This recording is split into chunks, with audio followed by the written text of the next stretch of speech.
यस्योदयेनाभजवनं प्रसन्नं प्रीतो भवत्याशु रथार्गवर्गः गावो मृगाससममुदिताश्वरन्ति मार्तण्डमाकाशमणिं तमिदे आशाः समस्ता मुदिता भवन्ति गाढं तमो धोर्विजहाति विश्वका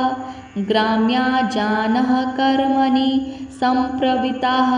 मार्तण्डमाकाशमणिं तमिदे स्वाहा स्वधाकाररवं द्विजेन्द्राकुर्वन्ति कुत्रापि च वेदपाठं पान्था मुदा सर्वदिशो व्रजन्ति मार्तण्डमाकाशमणिं तमिदे देवालये क्वापि नराश्च नार्यः पुष्पादिभिर्देववरं यजन्ति गायन्ति नृत्यन्ति नमन्ति भक्त्या मार्तण्डमाकाशमणिं तमिदे छात्रा सती थैर्यरथवा पयस्य हि सार्धः सन्तो निकटं गुरुणाम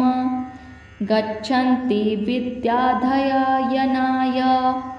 शीघ्रं मार्तण्डमाकाशमणिं तमिदे शीतार्तदेहा मनुजः प्रसन्नाः कुर्वन्ति कार्याणि समिहितानि विद्यां यथा प्राप्य विदः प्रसन्ना मार्तण्डमाकाशमणिं तमिदे येनैहिकामुष्मिककार्यजातं देवादिसन्तोषकरं विभाति योऽस्वौ विवश्वान् सकलार्थदाता मार्तण्डमाकाशमणिं तमिदे ब्रह्मेश हयार्दि समस्तदेवाः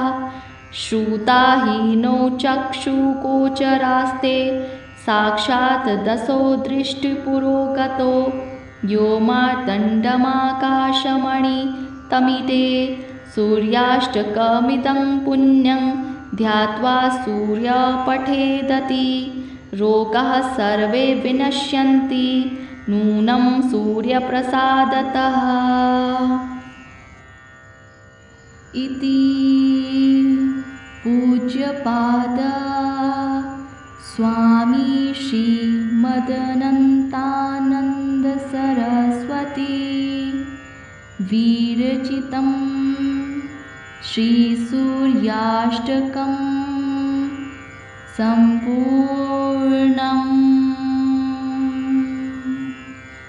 ॐ नमो भास्करायै।